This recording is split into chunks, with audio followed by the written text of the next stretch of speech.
Today we'll be interviewing Morgan Gillespie, Director Forest at CDP. Our interview is taking place over Zoom with myself in Brasilia, Brazil, and Morgan in London, UK. Thank you in advance for bearing with us should we experience any audio delays. Morgan, would you like to share a short introduction about yourself and work at CDP? Absolutely, and thank you so much for having me today. So I joined CDP back in 2013 and have worked across many of its functions. I previously led CDP's work on water security, and in 2017, I became CDP's Global Director of Forests.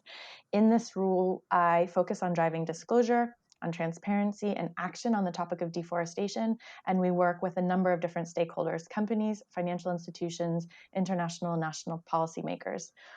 Now, CDP, just if you don't know, we're an international not-for-profit that drives companies and governments to reduce their greenhouse gas emissions, safeguard their water resources, and protect their forests. We have over 8,400 companies reporting via our platform, in addition to 920 cities, states, and regions.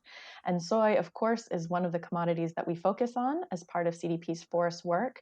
In addition to providing this reporting platform for supply chain companies, we work in key producer and consumer countries to raise awareness on these issues and to really drive action forward.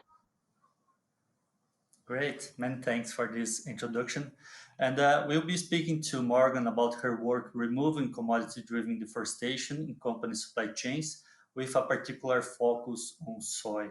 Soy has undergone the greatest expansion of any global crop, and there is concern parts of its production is linked with deforestation, labor rights abuse, and the destruction of unique landscapes.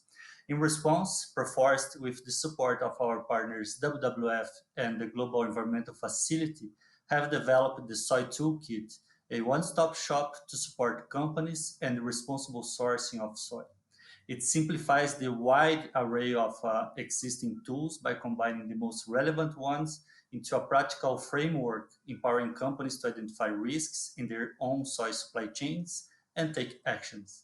So let me make some questions to you, Morgan. Can you tell us more about your role at CDP and the organization's work on forest risk commodities? Yeah, so you don't need me to tell you that the single largest cause of deforestation and forest degradation globally is commercial agriculture.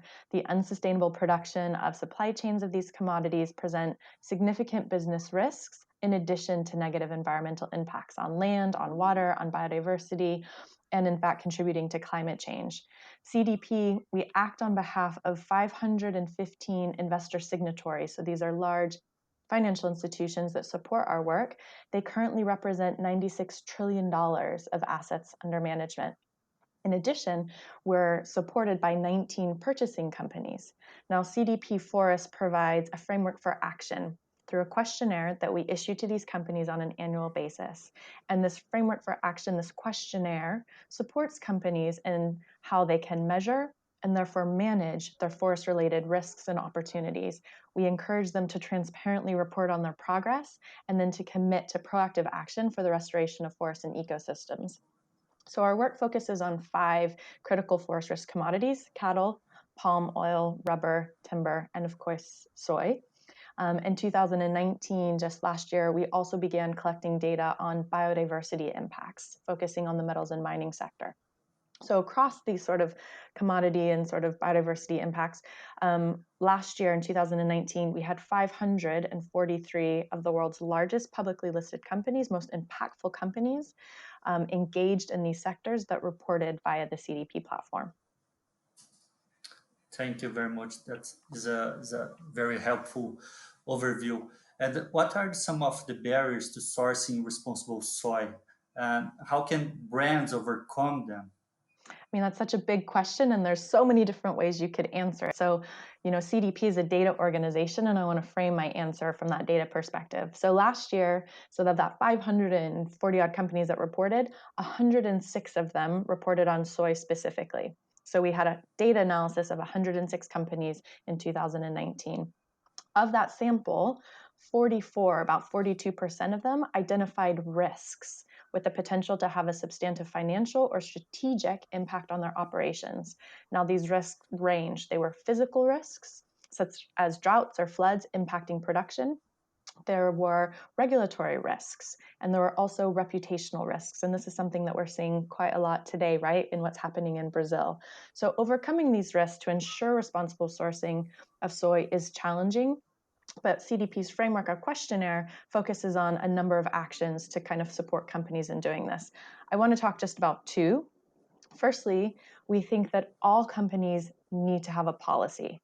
And you think that's such a simple thing to do, right? Have a public policy on how you deal with your forest risk.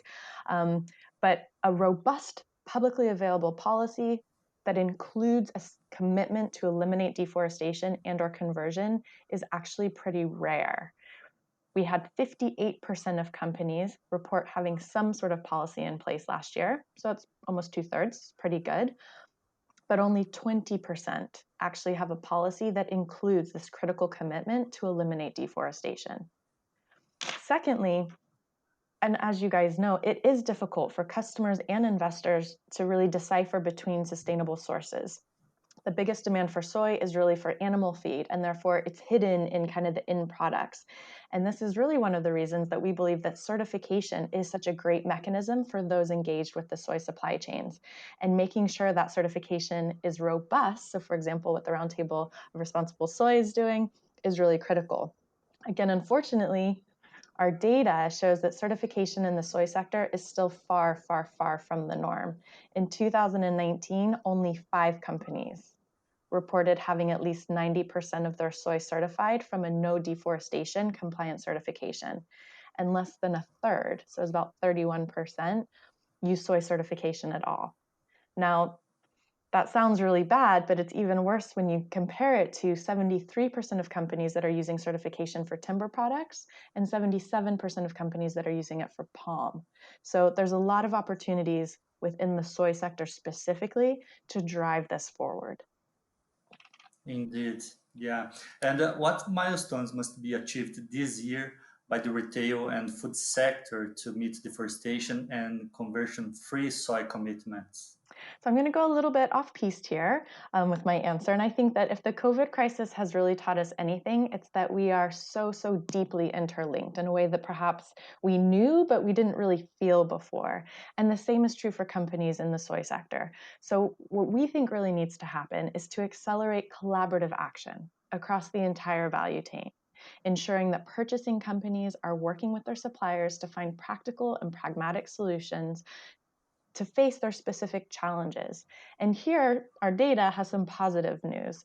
Our data shows that almost 3/4 of companies, I think it's 71%, within the soy sector are already working with their direct suppliers to improve their capacity to source sustainable materials. And as we've just discussed, investing in certification where suppliers are paid a premium to secure not only zero deforestation, but also a range of social and environmental standards is one of the ways of doing that.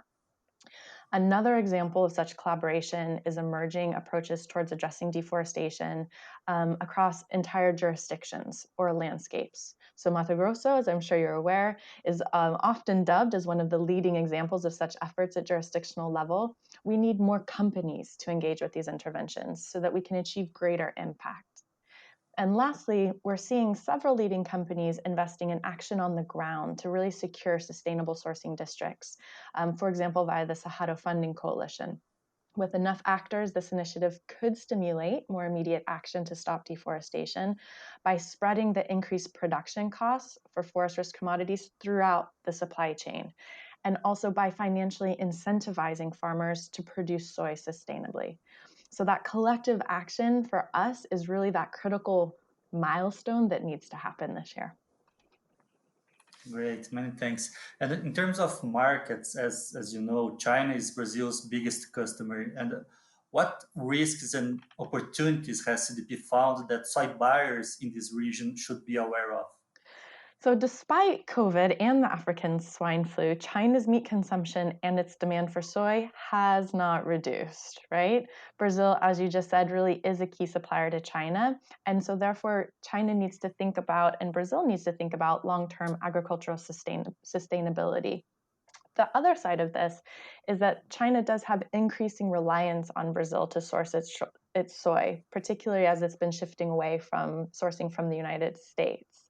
In doing so, China increases its own exposure to deforestation risks and those potential impacts.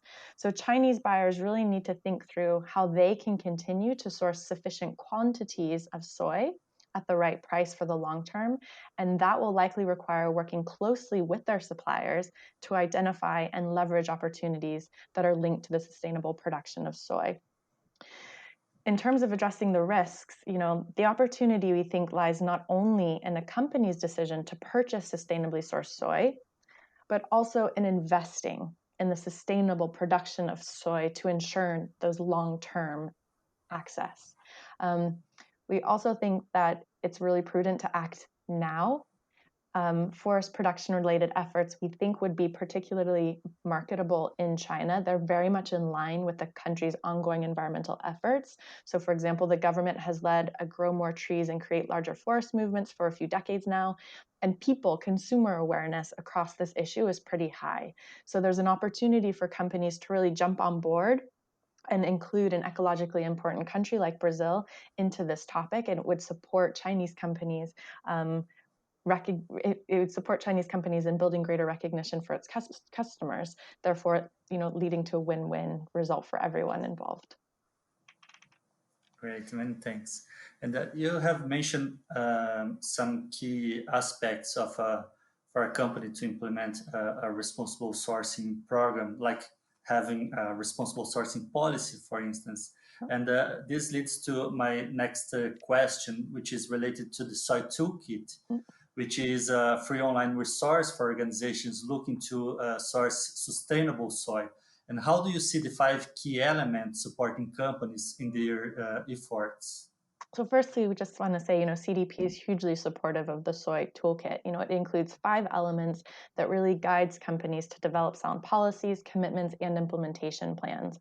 And it should be of no surprise, really, that those 5 steps actually closely correspond to CDP's own forest questionnaire. So enabling companies to report on that progress of implementation.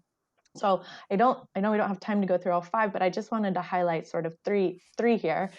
Firstly, we firmly agree that the first and most critical step is to ensure companies understand the risks. Now, our questionnaire outlines the components that we consider to be best in class as it relates to risk assessments. For example, they should include other local actors or indigenous communities in the risk assessment. They should be looking in the long term, beyond 6 years, to understand physical risks and how that may be shifting long-term sourcing supply. But our data suggests that companies aren't yet really focusing on this very easy kind of first step. Only 20% of the soy companies that reported via CDP in 2019 had undertaken a risk assessment that includes full coverage of both their direct operations and supply chains, and also considered risks beyond 6 years. Only 20%. That's quite worrying. As we discussed already, and one of the other steps in the toolkit, engaging with suppliers, engaging with suppliers is key. That's part of that collaboration effort that we think is so critical as we move into this year and beyond. And finally, we believe that high quality, relevant, and comparable information is the fundamental basis for environmental action. Being able to monitor progress, verify the positive impact of the actions, and report publicly on this is critical. Without transparency, there can be no accountability. And if we don't have accountability, our sustainability efforts are really going to ring hollow, both from an NGO and also from a company perspective. So we really think that companies should dive into the Soy Toolkit and then use CDP's forest questionnaire to report on their progress.